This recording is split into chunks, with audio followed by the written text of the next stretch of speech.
प्रभु यीशु मसीह के मधुर नाम में आप सभी को प्रेमी सलाम। मैं परमेश्वर का धन्यवाद करता हूं कि उसने आपको और मुझे जीवित और जीतों की पृथ्वी पर रखा है, इसलिए आप जिंदा रहे।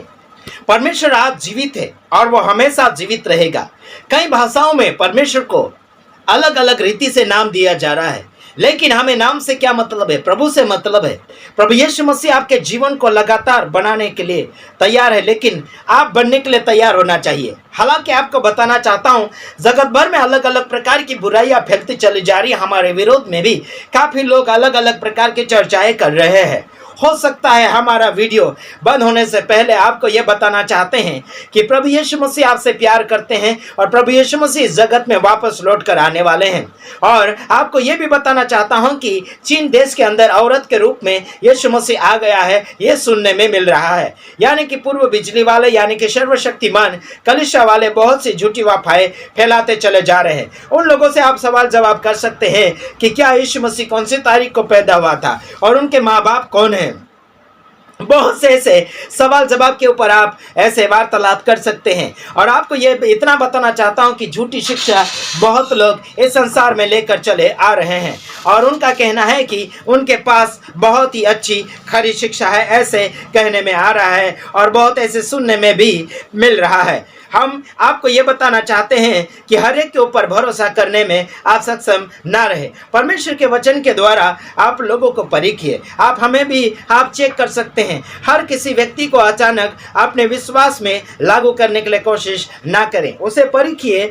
2 महीना, 6 महीना, 1 साल तक आप परखने के लिए कोशिश कीजिएगा। वो इंसान कौन से क्षेत्र में यानी कि कौन से विषय में वो खिसका हुआ यानी कि शैतान की गुलामी में फंसा हुआ, उस बात को आपको ढूंढना होगा। आपको मैं इतना बताना चाहता हूं, संसार भर में सबसे ज्यादा इंसान पैसों के मामले में फंसा हुआ है। उनकी कमजोरियां पैसा है और उनकी कमजोरियां औरत है, उनकी कमजोरी घमंड है। आपको बताना चाहता हूं, इन सारे लोगों से आपको सावधानी लेना होगा और सावधानी के साथ आपको आगे की ओर बढ़ना होगा। आपको मैं बताना चाहता हूं, नीति वचन निकालिए मेरे साथ और उसमें आप लगातार आगे बढ़ने के लिए कोशिश कीजिएगा। नीति वचन जो है सुलेमान के द्वारा लिखा गया।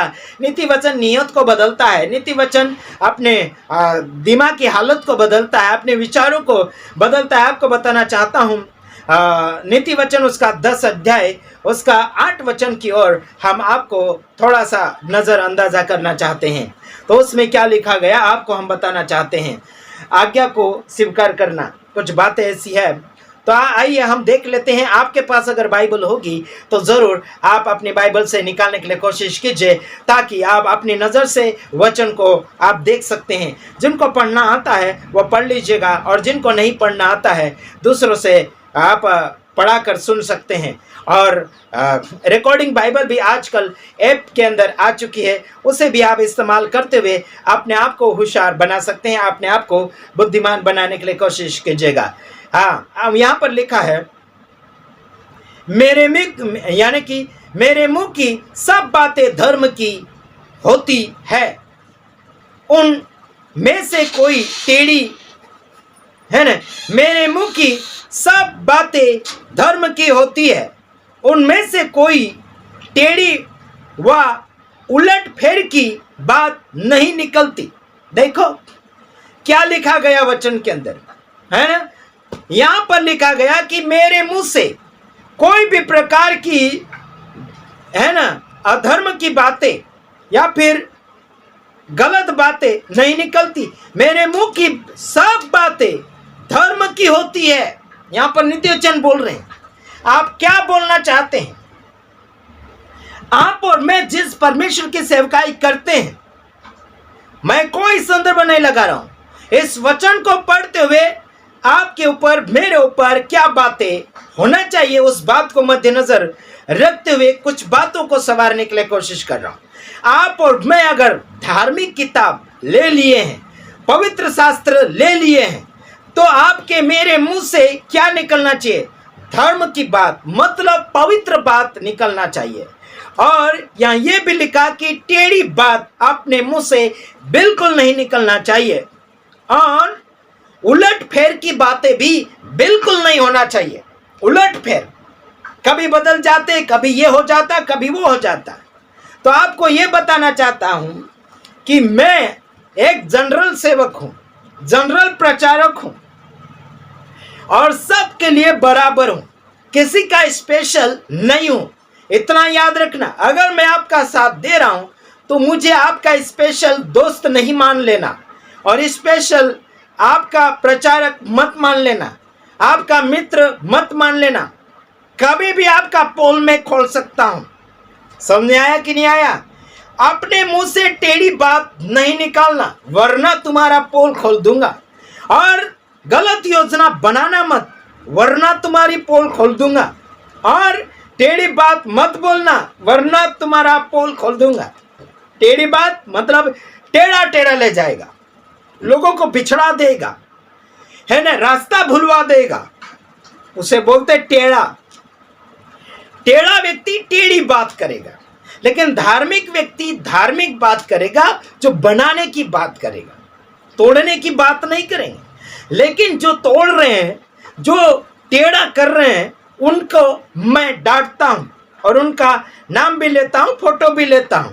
तो इतना याद रखना, आपके जीवन की कहानी चांदी और सोने जैसी होती चला जाना चाहिए। हालांकि आपका शिक्षण सुधारा में होना चाहिए। हालांकि आज सुधारा नहीं, लेकिन खींचातानी की जा रही है।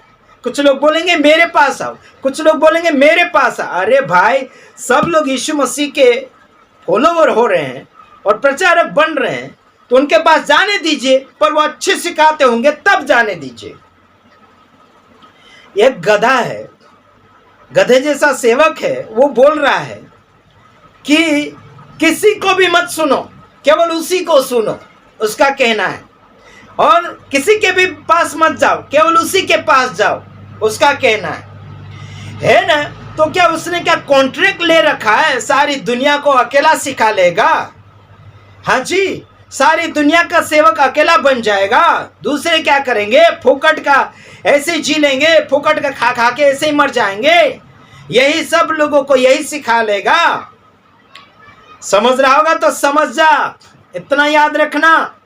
बड़े बड़े छोटे बड़े सब सेवकों को मैं बोल रहा हूं, अगर लोगों को गुलामी में रख रहे हैं तो छोड़ दो उन्हें, खुला छोड़ो, चाहे जहां जा रहे हैं जाने दीजिए, बल्कि सही सिखाते होंगे वहीं जाने दीजिए।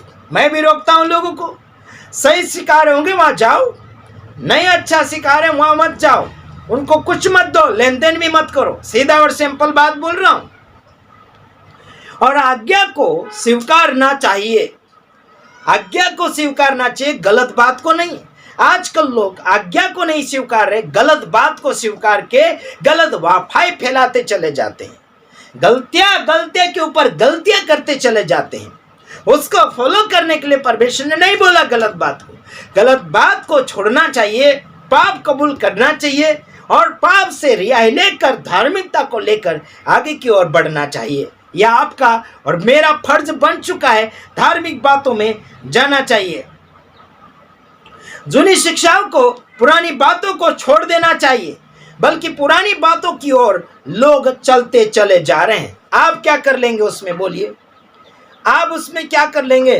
पुराना व्यक्ति पुरानी चाल चलेगा, पुराना विचार, पुराना नियम के अंदर वाली बातें लेकर चलाएगा, जो आदि शिक्षा है ना। कई ऐसी शिक्षाएं हैं जो पूरी हो चुकी है, कई ऐसी शिक्षा है अभी लागू नहीं होती, बल्कि लगातार लगातार लगातार लोग उसे लागू के ऊपर लागू करते चले जा रहे हैं। कभी कई लोगों को मेरा संदेश डांट लगता है, मेरा संदेश विरोध लगता है, मेरा संदेश झगड़ा लगता है, मेरा संदेश कड़वा लगता है तो मैं क्या करूं यारो, मैं बना ही ऐसा बोलने के लिए।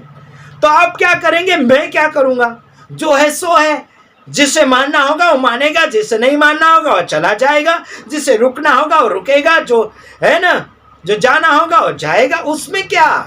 हम तो आपको प्यार करते, प्यार के खाते इतना तेजी से बोलते हैं, बड़े हिम्मत के साथ और बड़े जोश के साथ बोलते चले जाते हैं। आपको बुरा लगता तो मैं क्या करूं? उसमें आपका कंट्रोलिंग शक्ति ही कमजोर है तो मैं क्या करूं? जिसके अंदर पवित्र आत्मा है वह सब कुछ सहन करता है। समझ आ रहा कि नहीं आ रहा? वह सब कुछ सहन कर लेता है।